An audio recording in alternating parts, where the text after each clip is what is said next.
할렐루야. 앞으로 다가오는 미래에 대한 소망을 가지고 눈에 보이는 것을 위해 살기보다는 보이지 않는 천국을 바라보며 어떠한 상황에서도 이 소망을 놓지 않고 살아가시는 우리 성도님들, 이 시간 주님의 이름으로 축복하고 환영합니다. 오늘의 말씀은 우리가 싸워나가고 있는 영적 전투에서 우리를 도우시는 든든한 성령님, 그분이 늘 우리 뒤에 계시다는 것을 깨닫고 항상 성령님을 의지하며 기도의 자리로 나아갈 수 있는 성도님들이 다 되어지기를 이 시간 주님의 이름으로 다시 한번 축복합니다. 우리 앞에 놓여있는 영적 전투는 고난의 연속입니다. 그런데 이 고난하면 순교자들을 빼놓을 수가 없지요. 기독인들에 대한 로마 제국의 극심한 박해는 300년 동안 지속되었습니다. 로마는 외국 종교에 대체로 관용적이었지만 유독 기독인들을 가혹하게 박해했습니다. 그 중에 로마 네로 황제는 기독교인들을 가장 독하게 박해하던 황제였습니다. 어느 날 박해받던 기독교인들이 로마군에게 붙잡혀 하루에 한 명씩 화형에 처해지게 되었습니다. 그런데 다음 날 화형을 받을 한 성도가 내일 화형을 받을 것이 너무나 두려워서 한번 시험 삼아 촛불에 손가락을 넣어 보았답니다. 그런데 촛불이 엄청 뜨거워서 소리를 지르며 급하게 손을 꺼내고 말았습니다. 그리고 속으로 이렇게 생각했습니다. 아이고, 이것도 이렇게 뜨거운데 내일 저 불 속에서는 얼마나 뜨거울까 하며 걱정을 했습니다. 그러면서 과연 내가 내일 예수님을 부인하지 않고 하나님의 영광을 위해 죽을 수 있을까 염려가 되었습니다. 혹시라도 뜨거운 불이 두려워서 하나님을 부인할까봐 염려가 되었던 것입니다. 그런데 그의 옆에 있던 그리스도인들이 그를 위해 함께 기도했습니다. 드디어 다음 날 그 사람은 화형대에 올랐습니다. 그리고 예수님을 부인하면 살려주겠다는 말을 거부하면서 화형을 당하게 되었습니다. 그런데 그는 뜨거운 불길 속에서도 하나님을 찬양하며 감사하다가 생을 마쳤습니다. 과연 무엇이 그를 이토록 담대하게 했을까요?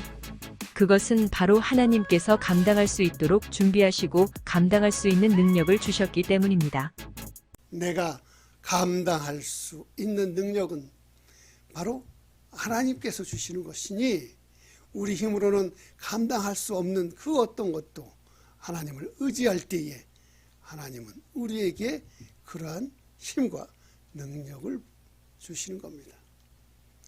오늘 핵심 본문인 8장 28절을 보시면 우리가 알거니와 하나님을 사랑하는 자, 곧 그의 뜻대로 부르심을 입은 자들에게는 모든 것이 합력하여 선을 이루느니라. 우리는 하나님의 부르심을 입은 성도들입니다.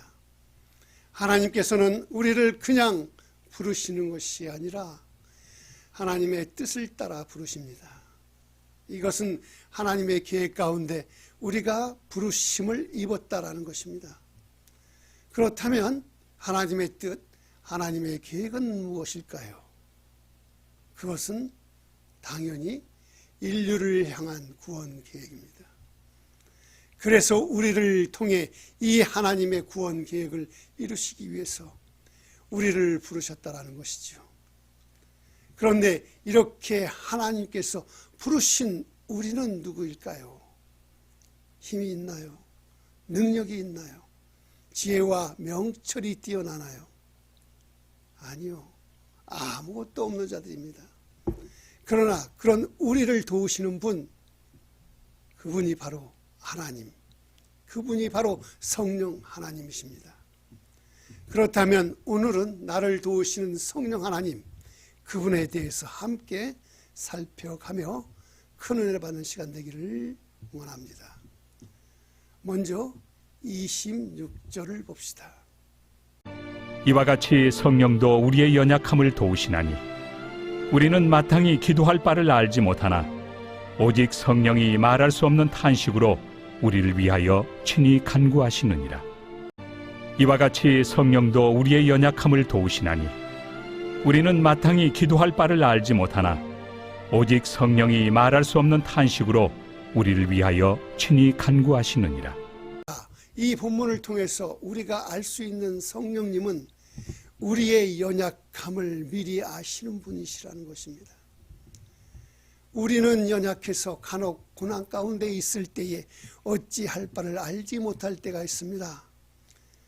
감당하기 어려운 질병에 걸리거나 사랑하는 사람을 먼저 떠나보내야 할 때, 가난과 궁핍 때문에 어찌할 바를 모를 때에, 얽히고 설킨 또한 인간관계로 인해서 우리 마음에 커다란 짐을 안고 살아갈 때에 우리는 어떻게 기도해야 할지, 무슨 기도를 해야 할지 답답한 심정에 기도할 마음조차 생기지 않을 때에 우리는 깊은 영적 침체의 수령에 빠지고 맙니다. 그럴 때 우리를 도우시는 분이 계십니다. 바로 성령 하나님이십니다. 그분이 말할 수 없는 단식으로 우리를 위해 친히 간구하시는 그 이유는 바로 우리의 마음을 아시기 때문에 같이 아파하고 같이 슬퍼하며 우리의 마음을 살피시고자 하는 것입니다. 27절을 보시면 마음을 살피시는 이가 성령의 생각을 아시나니 이는 성령이 하나님의 뜻대로 성도를 위하여 간구하심이니라. 우리의 기도와 성령님의 기도의 차이점은 우리는 눈에 보이는 상황 중심으로 기도를 하지만 성령님은 하나님의 뜻을 이미 알고 계시기 때문에 그 뜻에 온전히 합하는 기도를 드리시기 때문에 성령님의 기도는 엄청난 힘이 있으신 것입니다. 그렇기 때문에 우리가 캄캄한 영적 어둠이 둘러싸여 헤매고 있을 때에 우리를 대신하여 기도하시는 성령님을 전적으로 믿고 의지해야 합니다. 성령님은 우리를 위해 함께 기도하고 계십니다. 그래서 우리는 이 성령님의 기도에 힘입어서 우리의 막힌 기도를 뚫어버리고 다시금 기도의 자리로 나아가서 하나님의 얼굴을 구할 수 있게 합니다. 우리의 기도는 때론 하나님의 뜻을 알지 못해서 어긋날 때도 많지만, 그래서 힘들고 어려운 상황을 이겨나가는 그러한 기도를 드리기에 우리의 기도는 너무도 연약하지만 성령님께서 우리를 도우셔서 그 기도의 뜻을 이루시기 위해서 간구하시기 때문에 우리에게 소망이 있는 것입니다. 그렇다면 하나님의 뜻은 과연 무엇일까요? 하나님에게는 아주 선한 목적이 있다라는 것을 우리는 알아야 합니다.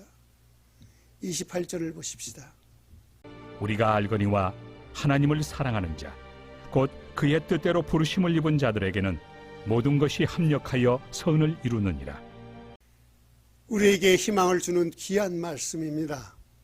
즉 우리는 하나님의 부르심을 받은 사람들이기 때문에 이렇게 교회에 나와서 하나님을 찬양하며 경배하고 기도하는 줄로 믿습니다.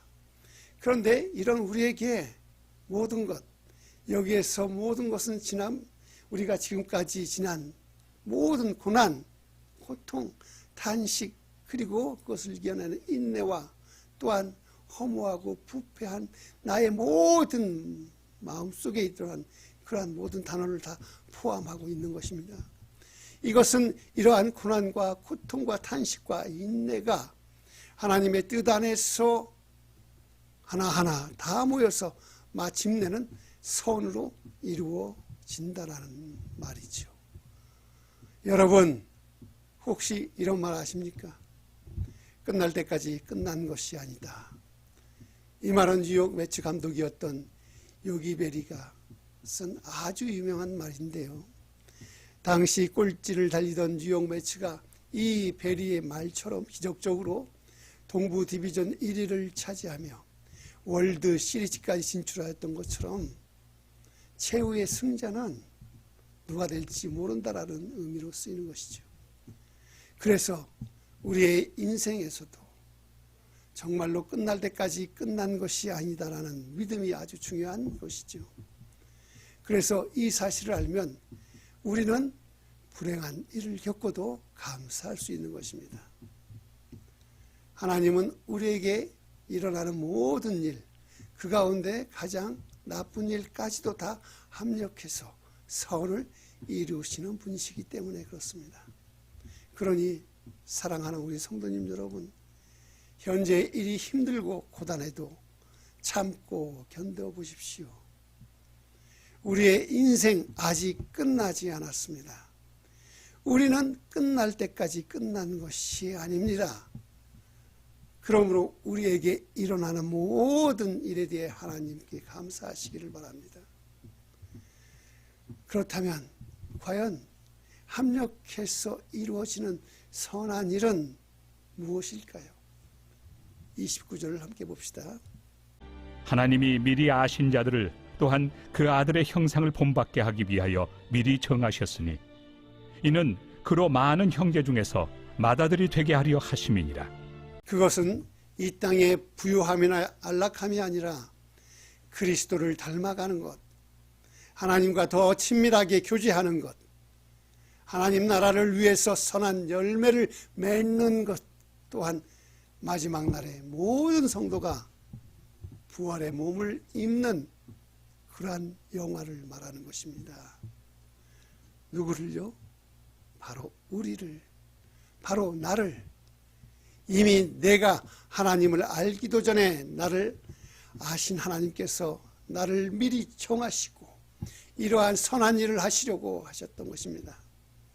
30절을 보시면 또 미리 정하신 그들을 또한 부르시고 부르신 그들을 또한 의롭다 하시고 의롭다 하신 그들을 또한 영화롭게 하셨느니라. 나를 정하시고 나를 부르시고 나를 의롭다 하시고 나를 영화롭게 하시려는 하나님의 선한 일의 그 궁극적인 목적은 바로 내가 예수님을 닮아가는 것이라고 했습니다. 그렇다면 예수님을 닮아가기 위해서는 우리는 어떻게 해야 될까요? 그것은 예수님과 늘 함께 해야 닮아갈 수 있는 것입니다. 동행을 해야 닮아갈 수 있다라는 것입니다. 그렇다면 과연 이 동행은 어떻게 해야 할까요? 그것은 내가 죽고 예수로 사는 삶을 통해서 이 동행이 이루어지는 것입니다. 이제 이것들을 하나하나 정리해 보십시다. 먼저요, 하나님이 우리에게 모든 것을 합력하여 선을 이루어 주십니다. 그렇기 때문에 우리는 우리의 삶이 아무리 힘들고 어려워도 참고 견뎌낼 수 있습니다. 왜냐하면 하나님께서 우리를 미리 정해 놓으셔서 우리를 부르시고 우리를 의롭게 하시고 우리에게 영광을 주시기 위해서 그렇게 하셨기 때문입니다. 우리의 인생 아직 끝나지 않았어요. 끝날 때까지 끝난 것이 아니라는 것입니다. 그래서 그 선한 목적이 이루어지는 것, 바로 예수님을 닮아가는 것. 그렇기 때문에 우리는 예수님과 동행하시고 나는 죽고 예수로 살아가야 이 땅에서 진정한 하나님의 삶의 목적이 내 안에서 이루어지는 것임을 믿으시면 아멘. 예, 이제 우리는 내가 죽고 예수로 삽니다. 나를 통한 하나님의 선한 목적이 이루어질 것입니다. 이로 인해서 우리는 이제 나의 삶에 주님과 함께 동행하는 삶이 여러분 앞에 있기를 주님의 이름으로 축원합니다. 사도 바울이 자신이 걸어가는 길이 고난의 그 길이라는 것을 너무나 잘 알고 있었어요. 그런데 그 고난 중에 하나님의 은혜가 있었기 때문에 그 길을 참고 기쁨으로 걸어갔어요. 그리고 그 고난의 길의 끝에는 반드시 영화로운 일이 있다라는 것도 알고 있었습니다.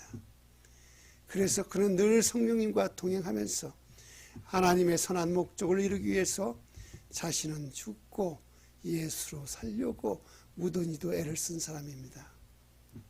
사랑하는 우리 성도님 여러분, 성령님은 언제나 우리 곁에서 우리를 도와주시는 분이라는 것을 명심하시길 바랍니다.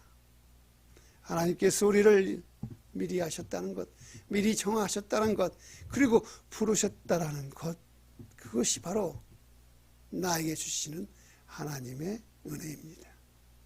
그러니 이제는 고난과 아픔과 좌절과 실망 속에서 세상만을 바라보며 탄식할 것이 아니라 어제나 오늘이나 내일까지 영원하신 하나님을 바라보며 하나님께서 나를 향한 선한 목적이 이루어질 수 있도록 주님과 동행하는 삶을 살기로 한번 작정해 보십시오. 사랑의 하나님이 언제까지나 우리를 지켜주시고 주님의 은혜로 감싸 주실 것입니다. 함께 기도하시겠습니다.